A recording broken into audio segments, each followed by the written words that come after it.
और ख़वातीन हज़रात, आपको बताएं कि सिंध में भी बर्फ़बारी शुरू हो गई। सिंध के सियाहती मुकाम और सिंध का मरी कहलाए जाने वाले गोरख हिल स्टेशन में भी बर्फ़बारी मुकम्मल तौर पर शुरू हो गई।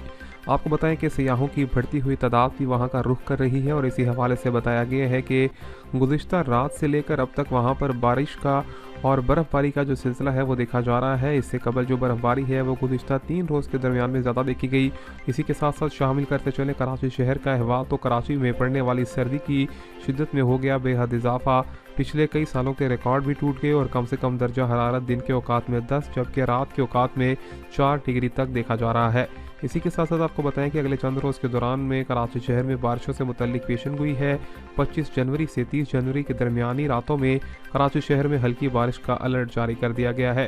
लाहौर शहर के मौसम के बारे में बात करते चले तो यहाँ पर दिन के औकात में हल्की बूंदाबांदी रही।